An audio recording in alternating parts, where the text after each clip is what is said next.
All right. Good afternoon, everyone. Thanks for joining us. Excited to go through some content here talking about preparing for retirement.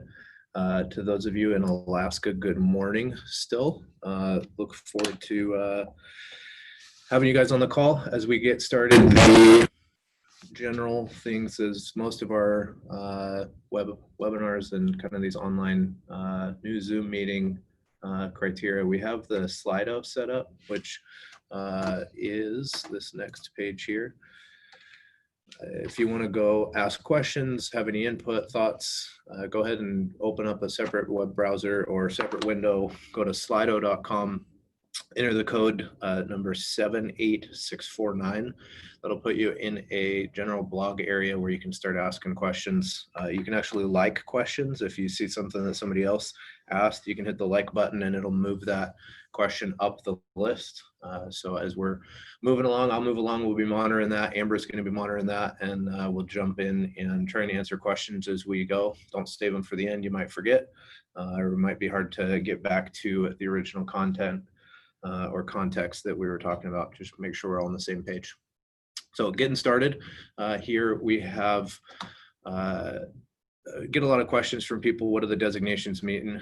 You look here, my name's Ian Rice. I founded Rice Financial Group in 2009, and we have been helping people all across the country ever since.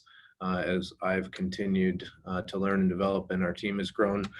These different designations, some of them are relevant to today's conversation more than others.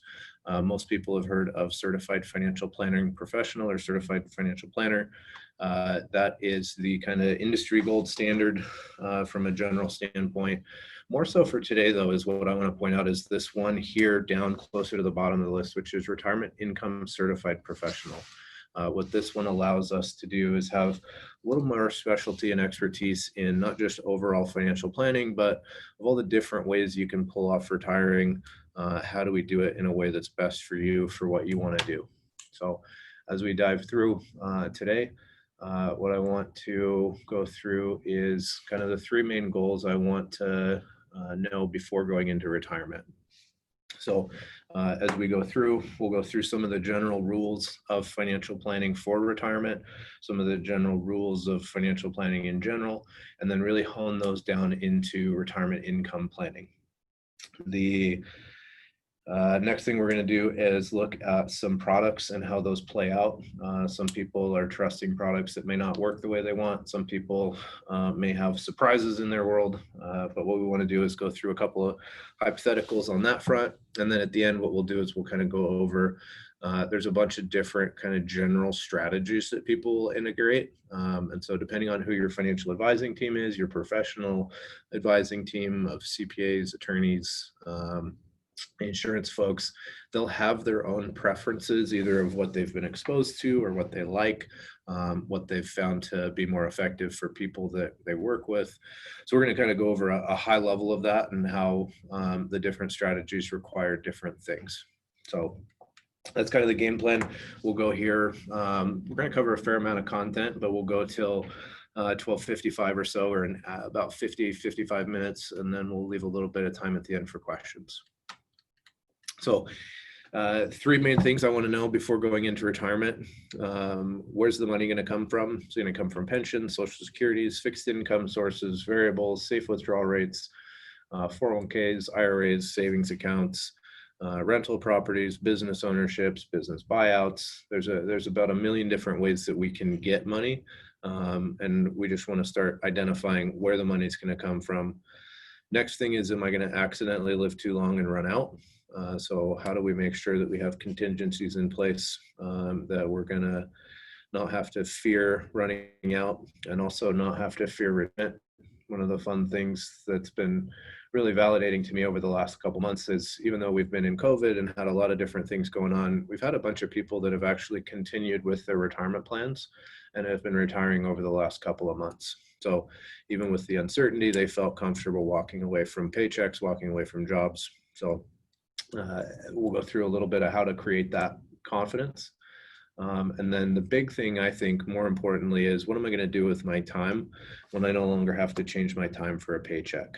I think that personally, I have seen a lot of people that have gone and lost, that we've lost a lot of wisdom and knowledge in this world from folks that have retired and then end up kind of disappearing from the world. They go and golf or travel or sit at home, and they don't continue to be involved, spreading their knowledge and wisdom. So whether that's mission trips through your church or being involved in committees and boards and stuff like that, that's a big piece of legacy and how to spend your time. So it's one thing that we want to know. And then some alternate questions that we would want to know is, am I proud of the legacy I'll be leaving behind? There's a financial legacy that you can leave behind, whether it's a good one or a bad one. But there's also a living legacy, which is, how did I impact my kids, my family, my friends, my community, church, whatever it might be. And then kind of lastly, if I could change my legacy, what would it look like? So we'll go through a bunch of content today that hopefully will allow you to spend most of your time on those kind of alternate questions at the end. Because if we can get the first three locked up and understand what that is, then we can spend time caring about things that are more important to us than being stressed about money. So that's my ultimate goal, is give you a little bit of confidence or a little bit of encouragement towards figuring that out. One of the things that's kind of funny is math isn't money and money isn't math. 1 + 1 = 2 in math. But if I take and try and do that with money, I say, okay, 1 + 1 = 2, but I also had to spend some of that money to take care of my kids and to feed the kids and pay mortgage or rent or insurance. At the same time, we have these things called wealth eroding factors that eat away at our money. So the industry has created, from 1985, when financial planning was created, we've created this kind of math-based formula to tell you what your number is or what you need.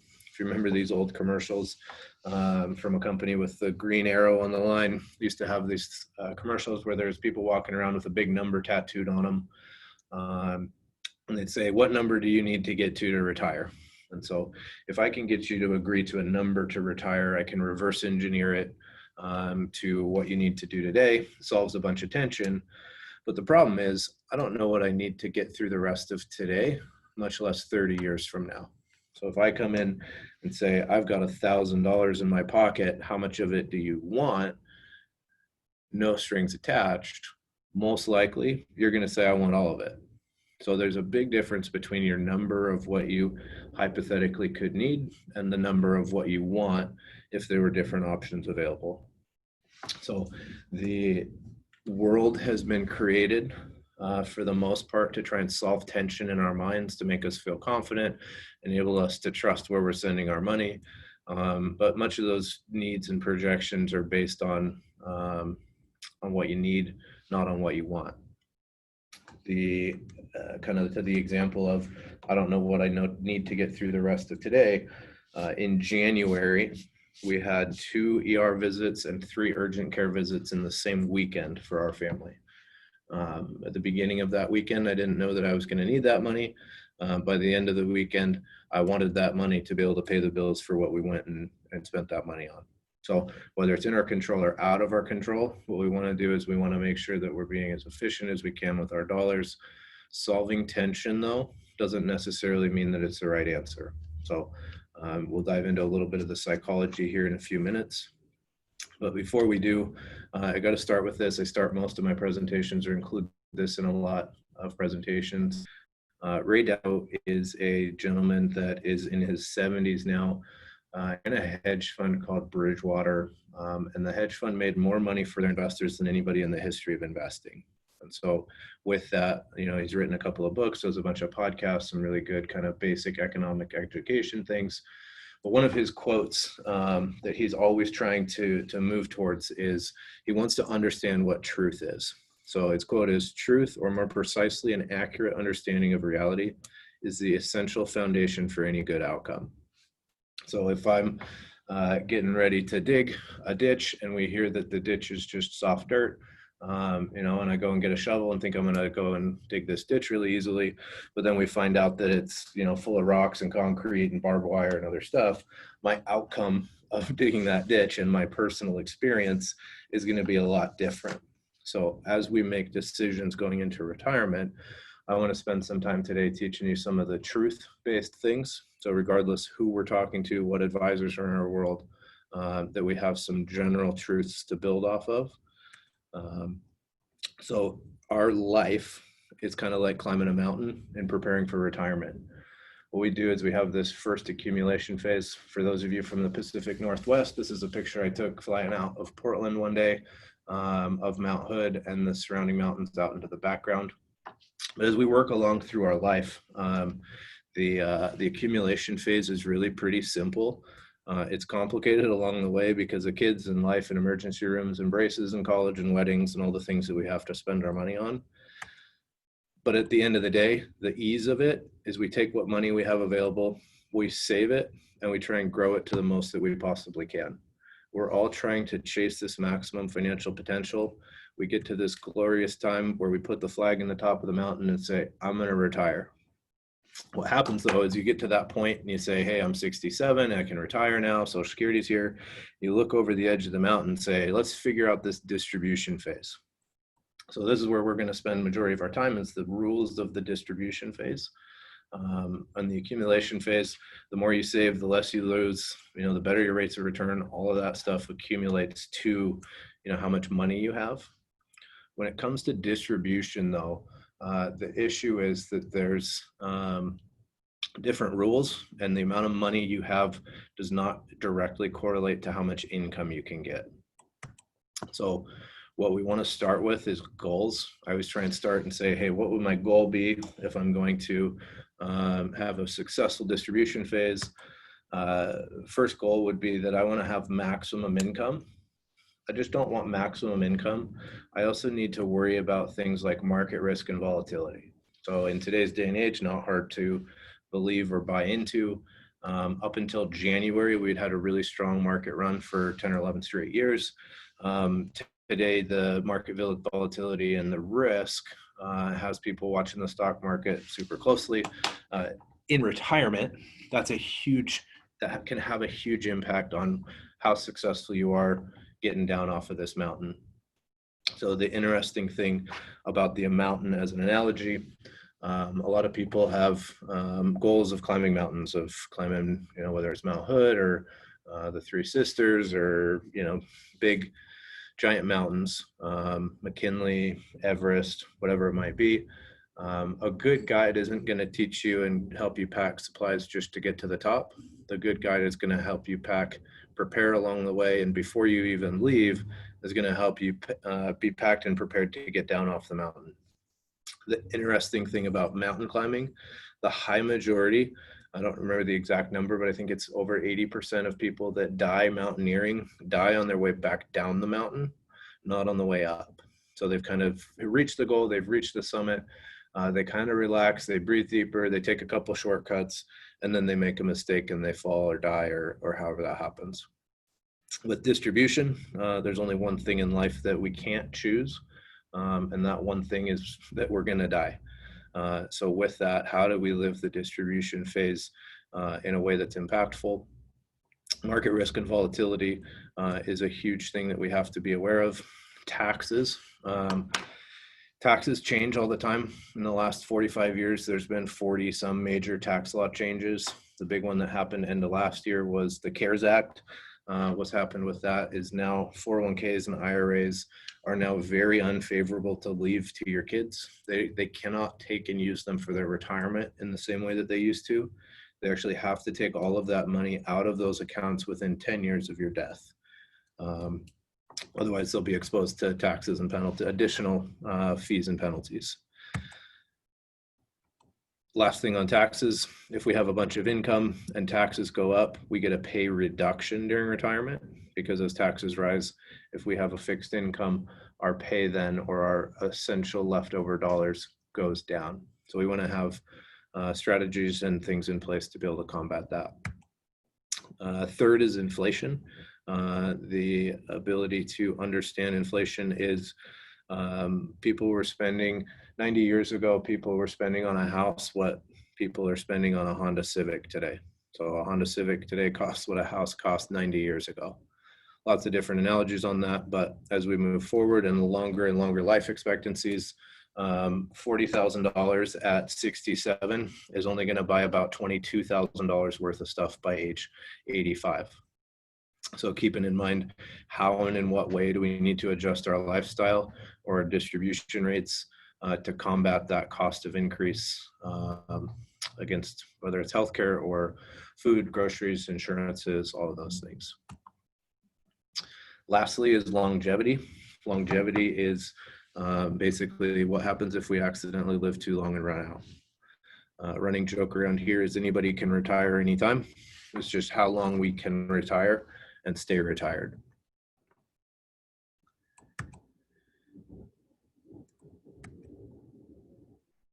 When we have this big bucket of money, no matter how big our bucket is, if we're multimillionaires, have a couple $100,000, no matter what our amount of money is, there's always going to be three primary pressures against this money. So 401ks, IRAs, equity in your house. The first pressure is that it needs to create an income. Some people have big enough pensions and social securities that they're not, that their money is not needed to create an income. As inflation, cost of living, and other stuff over time happens, the money might not be needed today. It might not be needed ever. If it's not needed ever, we'll talk about what to do that in a second, but most people need to utilize their income or utilize their assets to create an income. The second thing is it has to guarantee not to run out. So as we're combating these goals of how do we get, good income, controlling market risk, taxes, inflation, and longevity, the longevity is we don't want to run out, have to live under a bridge, move in with the kids, and be an inconvenience to someone else. The third pressure of our money is it needs to leave a legacy. If we're married, the first legacy we need to leave is that we make sure we leave money to our spouse. It's no good to spend all your money while you're alive, pass away, and then leave your spouse with nothing, and then they have to be impoverished and be a drain on somebody else or some other resources. So these three pressures usually leave many people feeling freaked out, insecure about their futures. So kind of understanding ground rules, what we're trying to accomplish, what the pressures are. When it comes to income planning at retirement, no matter what strategy we're utilizing, this is kind of a general outline we have to keep in mind. So the first is we're going to have a total set source of income. So a lot of people have earned Social Security. As long as you've not been involved in a government pension offset program, almost everybody's going to get some form of Social Security. Next is pensions, annuity income. Annuity income is kind of like a private pension, but the pensions of old are diminishing. There's fewer and fewer places offering, worse and worse pensions. And it's not necessarily the company's fault. One of the issues associated with that is that life expectancies have extended. So in the olden days, you'd work, retire. You'd be retired for 5 years on the company pension, and then you'd pass away. You'd leave your family a little bit, and then the pension company would be off the hook for future pension payouts. When they were expecting to pay for, 5 to 10 years of people being retired, and now they're having to pay 25 to 35 years of being retired, they just don't have enough resources to be able to dump into the pension to provide enough. So that's where in 1978, 401ks were created, and pensions started going away. 401ks started to be created. People started to realize, holy smokes, what do we do? And that is where financial planning was created in 1985. So the Certified Financial Planner organization started to get together and say, let's try and figure out a way to provide a coordinated quality approach to education, training, and helping consumers make good decisions about their money. Next potential source of total income here is part-time work. Whether it's part-time work because you need to fill in a gap. Sometimes it's part-time work to go from 59 to 65 when Medicare kicks in. Sometimes it's because you just want to go and cut boards at Home Depot or build flowers at New Seasons, and whatever it is, part-time work can actually add. Whether it's golf marshal at a golf course. And then the last one here is withdrawals off of assets. So if we have a bunch of money in the mountain and we have a bunch of fixed income and then some withdrawals, we may or may not need to take withdrawals depending on what our total expenses are. So everybody's going to have some fixed expenses and some variable expenses. The fixed expenses, property taxes, insurance premiums, mortgage payments, different things like that.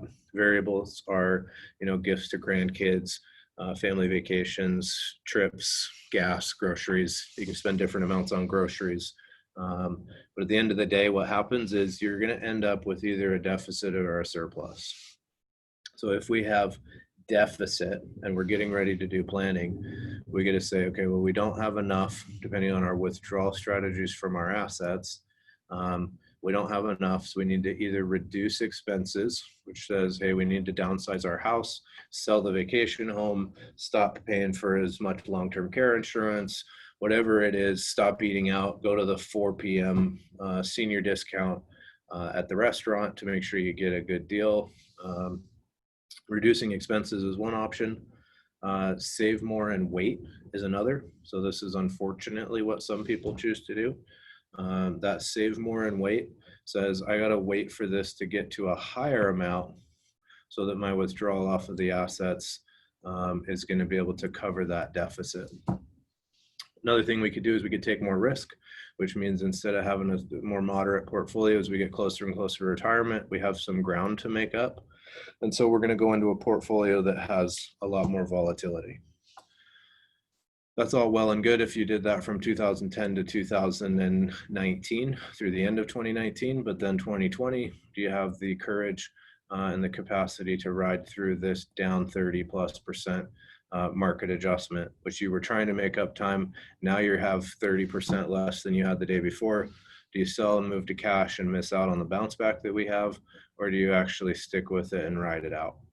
So good planning can eliminate or reduce that volatility risk. But if we're trying to make up time, we might have to force that to try and get a 7% return over time instead of a 5% return. But every gimme has a gotcha. So when we look at the last deficit solution that most people will discuss is to lower your need. That's true to a certain extent. I don't need a lot of the things that exist in my life. I could adjust my quality of life, lifestyle, and all of those things. But what I want is I want to plan for a retirement that I enjoy, not constantly reducing needs based on changing circumstances. So if we have a deficit here, these are some of the general options. One of the things that we're going to talk about here is alternate strategies. And that's where we're going to get in a little bit. So alternate strategies to reduce the deficit is to just use your money in a smarter way. When it comes to surplus and what to do with surplus, one of the things we can do is increase your lifestyle. So in the good years, it's great. Let's have a lot of fun. Let's go to Rome. Let's go to Italy. Let's travel, buy a motorhome and cruise the country, go to Boston in the fall, Florida in the winter, and back to, Oregon in the spring. Whatever it is, you could spend more money. You could invest it and let it grow and say, hey, let's take it, set it aside, let it grow to a bigger number in the future. Helps reduce risk in the future against longevity, all sorts of stuff. You could increase your protection. You could earmark it and say, hey, if I have a long-term care need, I've now funded a bucket over here for long-term care that can put money back into our world. But if not, it builds money for our future or for our kids and legacy. The last thing here from a general protection or from a general surplus standpoint is we could give it away via legacy. We have a whole presentation around how to be more generous or how to give away more money while you're alive. And it has to deal with combining the fact that you have surplus, you can use alternate strategies, and you can give away a whole lot more money today than you might think you can if we've overcome the risk of fear of running out and a lot of the other contingencies. So a current legacy is really interesting because we can't take the money with us. And so if I worked my tail off to build the money, would I rather wait and hope that whoever gets my money is smart with it? Or would I rather give it away now while I can serve on the board of the local nonprofit and have an impact and make sure that those dollars are wisely used? If I'm going to give it to my kids, would I rather enjoy watching them have that money and have it change their life? Or do I want it to change their life after I'm gone and I can't be around to see and enjoy that benefit? The other type of legacy is future legacy. That's where we game plan to some future event, whether it's at death or at some opportunity to use a charitable remainder trust or some other gifting strategy. It's some legacy that's not today, but the current legacy versus future legacy, both of them really important and good opportunities to spend that surplus.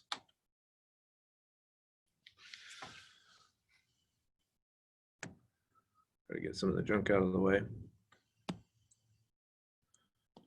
With the distribution phase, and we're coming down off of this mountain, what we want is we want to be able to be very intentional about how we're doing what we're doing.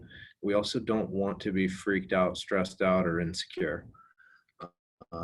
The thing that most people are aware of and familiar with is sequence of return risk. What this slide shows is the problem of retiring and having a bunch of money come from variable income sources or safe withdrawal rates. So if the amount of money we have in our world and is creating this income is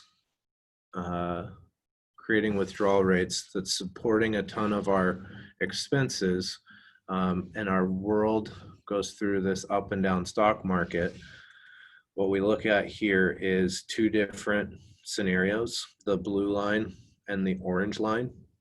From 1973 to 1991, the orange line shows a sequence of returns, average 12% over 20 years, but one of them has the returns start in forward order of varying returns. The other has the returns start in reverse order.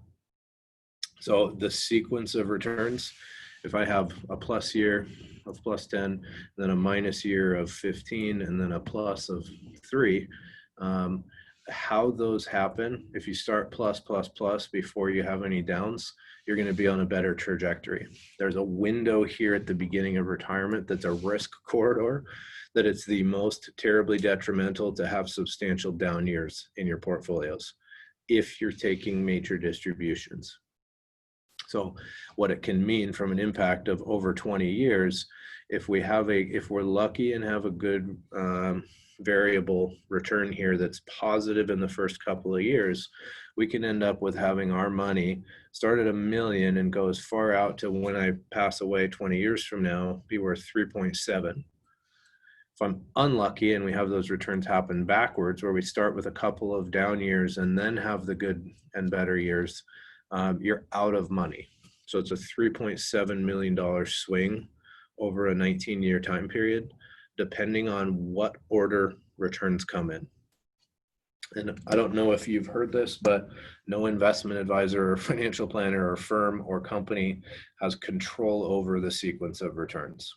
They're going to happen based on a lot of variables. So that leads us to the three main places and the three main parties that want your money. The first party that wants our money in our life is the IRS. They've created products, rules, infrastructure that has enabled us to have things like a 401k. We can put our money in pre-tax, let it go tax deferred, and then when we take it out in the future, we pay ordinary income rates on it. We have tax rules about real estate. All the different products have different tax rules. Then we have the financial institutions. They get our money through insurance premiums, mortgages, savings, investment accounts, fees, charges, privilege taxes, all the different areas that they kind of sneak the money out. Lastly, getting the smallest piece of the pie is you, left over to your daily expenses. When we look at retiring, what we're trying to do is limit the money that goes to the insurance companies, investment companies, taxes, and help you fight a lot of that. But what's happened is the financial institutions and the IRS and us financial advisors have created the rules to the game and have created the products. If I could go out and create a product that was just 100% created for your benefit, it would look different than anything else that's ever been created. So as we look, what these rules have led us to is that one of the primary planning strategies for the last 40 years, 30 whatever years, 35 years, has been some type of a safe withdrawal rate. And so if you haven't heard of Monte Carlo is a gentleman that designed a strategy for analyzing what it is the risk of running out, or the probability of success over different time periods with varying returns. So instead of just one set of you're either all in or you're all out on that sequence of returns risk, this measures 10,000 potential scenarios at different risk levels. And it says, what's the probability at a different withdrawal rate of running out of money over a certain time period? So if I am starting, no matter what amount of money I have, if I have $1 million, $10 million, or $200,000, the math of these withdrawal rates work the same. So if we're using $1 million and we say, I'm going to choose a 3% distribution rate, my $1 million, even though I feel like a millionaire, is only going to generate $30,000 a year of income to me. The good news is 30 years into retirement, at this point in time, I have a 90% chance that I have not run out of money yet. It doesn't mean I still have $1 million, but it means that I haven't gone to zero. You could be on that curve of that really successful one. You could be on the curve of the negative one, but 90% of the time you are not out of money at a 3% withdrawal rate. So if we have that million or 200,000, whatever it is, same math associated.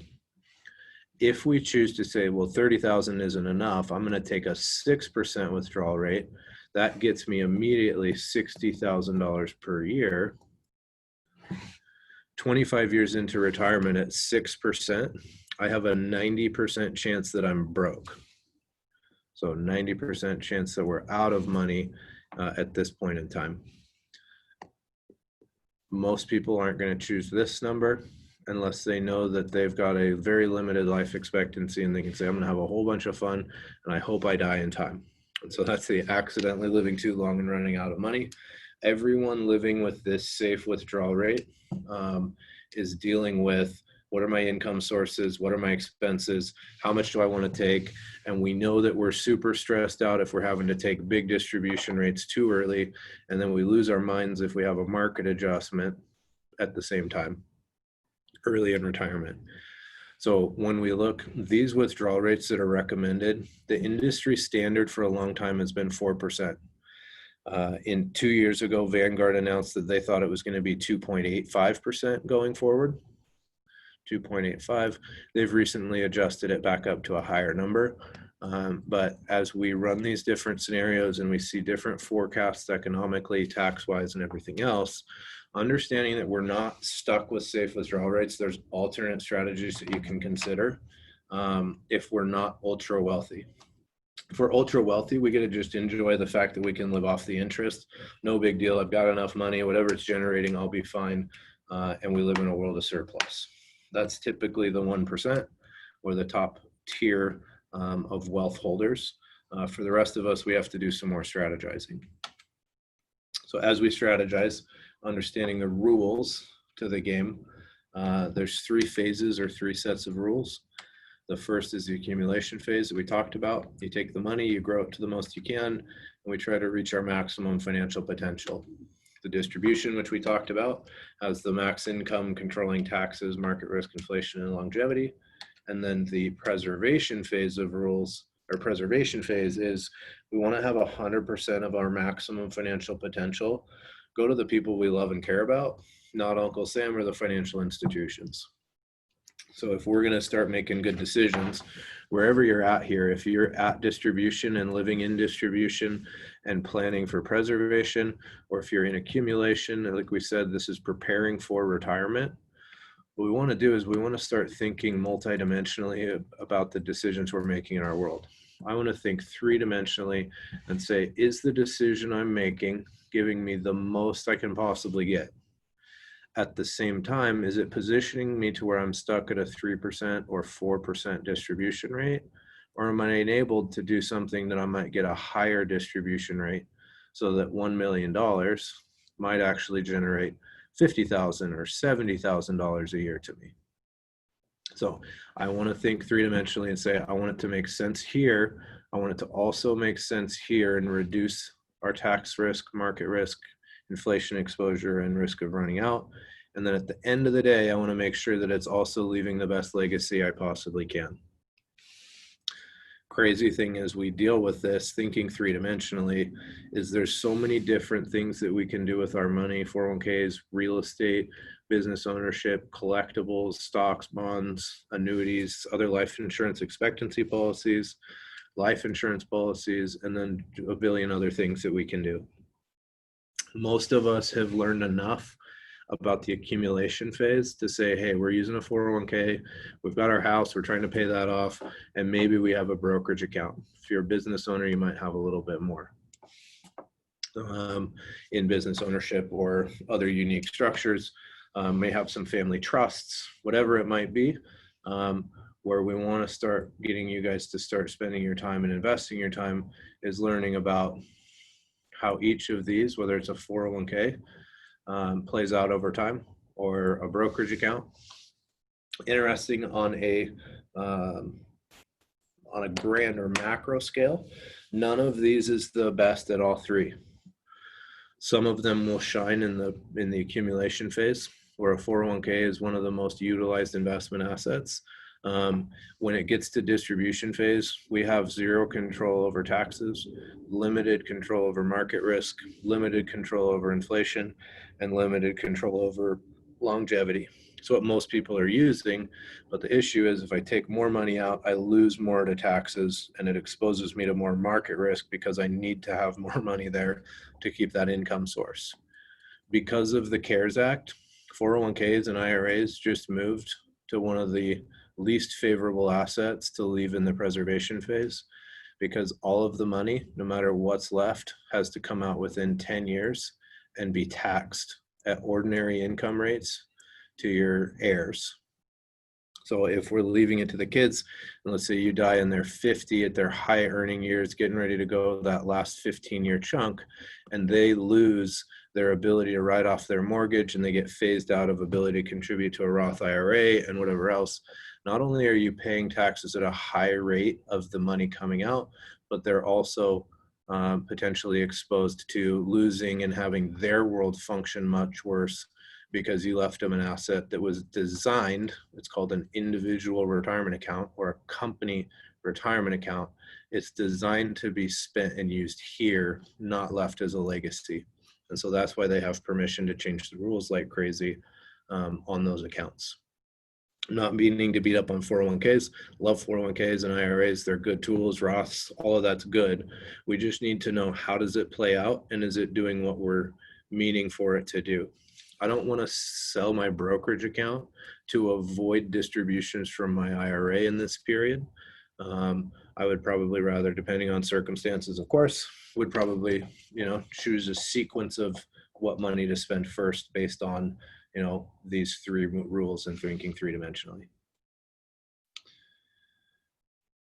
Most people are pretty confident that they did a good job of accumulating.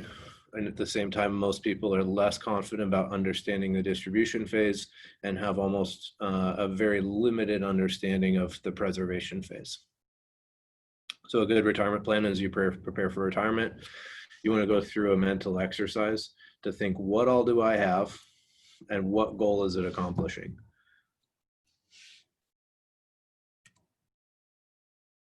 As we move along, you know that you know stuff. This is the name's escaping me now, but the Johari, I think. Anyways, whatever. The perception, we all have a perception. There's things that we know that we know.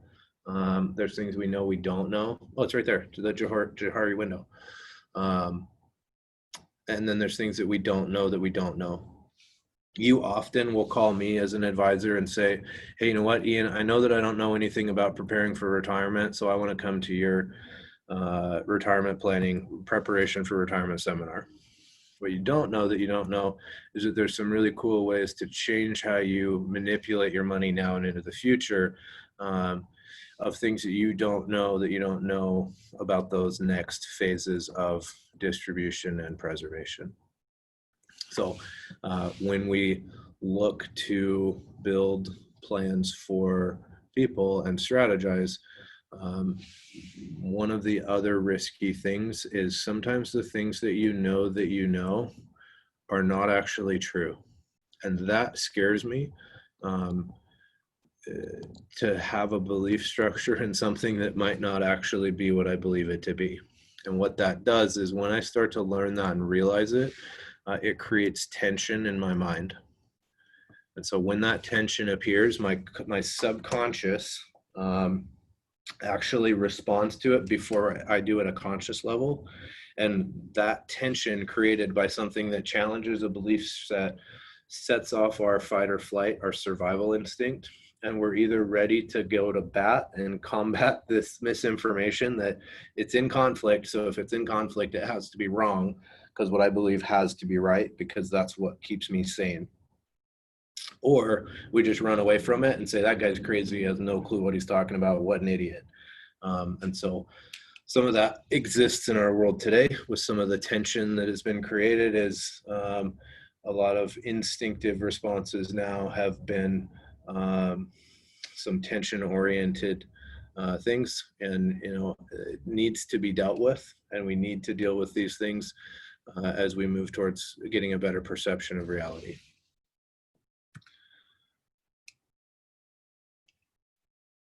When we look at common income planning strategies or retirement income planning strategies, there's a couple different types of financial planners. So we'll start with fee only financial advisors charge you a fee, and they can only charge you a fee, and they can never get a commission for anything. A fee-based financial planner can charge you a fee, or they can charge you a commission. In the fee only space, they can do a fee for a plan and not execute anything, or they can just charge you a fee only on assets being managed. But it's kind of like a commission, because if you do what they say, they're then getting paid based on your recommendation, which was not tied to that. So the fee only realm, the fee based realm, and then there's the what was until today the suitability realm. Suitability, which is there's a little more free for all.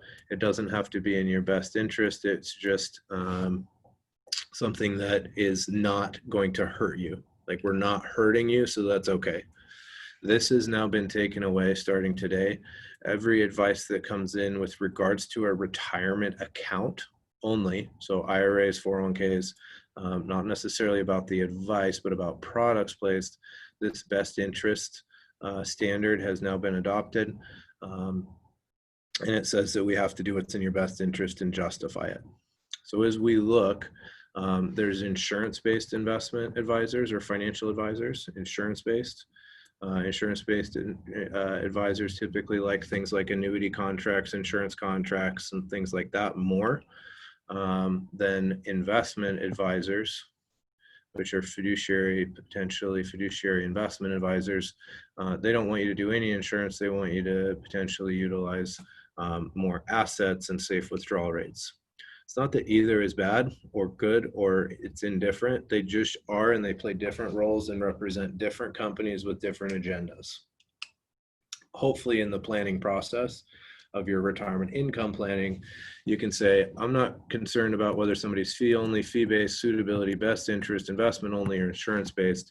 What I want is I want to know what strategies are available to me and how do I implement it to make sure that my income covers my expenses and allows me to leave that legacy, have that gap, and leave a legacy that I cared to have left.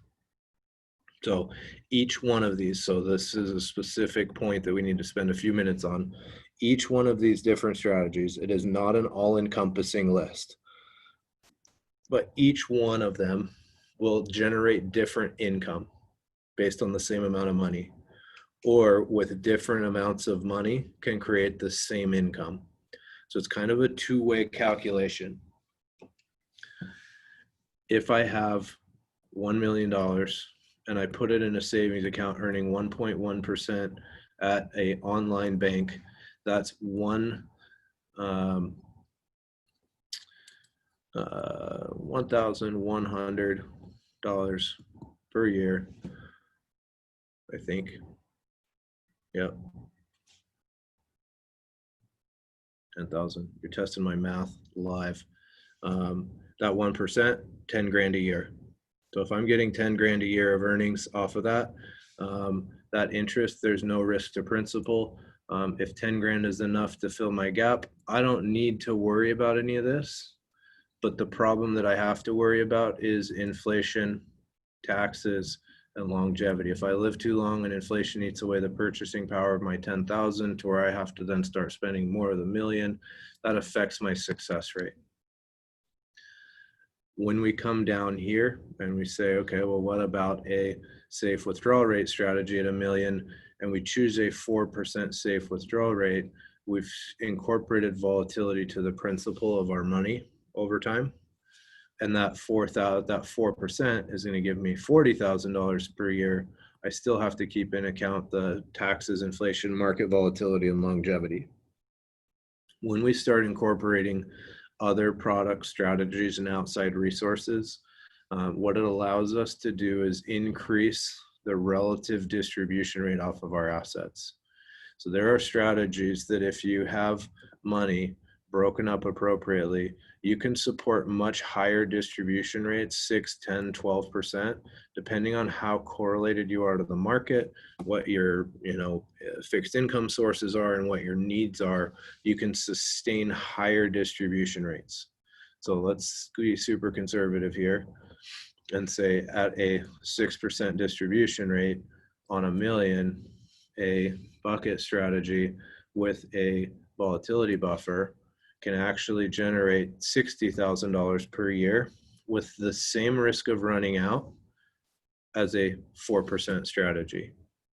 So understanding the rules to the game and figuring out, hey, do I want to have the best legacy? Do I want to have the most income? How am I strategizing with my money how to pay my bills?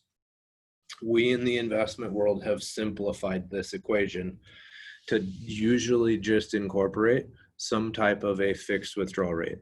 So if you tell me as an investment advisor, hey, we've got $1 million saved up for retirement. I'm 60 and I want to know what to do when I retire. I want $80,000 off of this. You tie that to my Social Security and that's going to put me at $120,000 per year. We in the investment world have been trained to say, all right, 4%, divide that by the amount that you have. You've got 40 so far. We need to get you to 2 million. So that's the what's your number thing that we started with. We say we need to get you to $2 million in order to get to this. And we say, what level of risk are you going to take? And we say, okay, we can probably get you a 6% return. And then we say, okay, well, you need to save 30 grand the last couple of years, get the 6% return. We're going to get you to $2 million, and that's going to equate to $80,000 per year of income.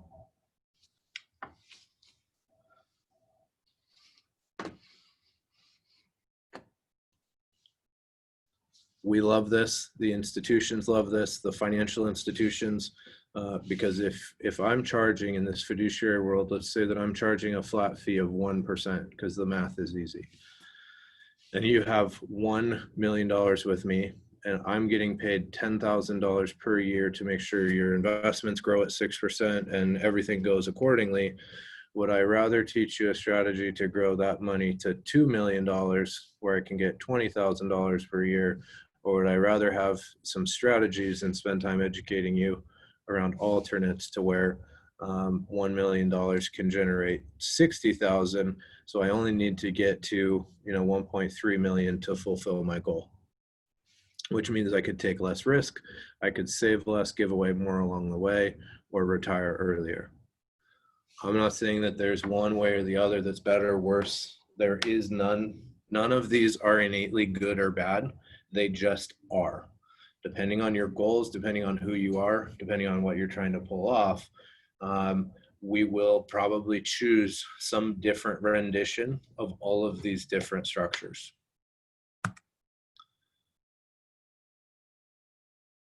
As we look, the ability to choose an alternate strategy can free up income potentially, or it can allow you to have different security around your income when you get down the road. So if we're able to use less assets to create more income, and let's just hypothetically say half of your assets are now extra, so you did good at saving, and we were able to use some of the money to create the income, fill the gap. Now you have all the legacy.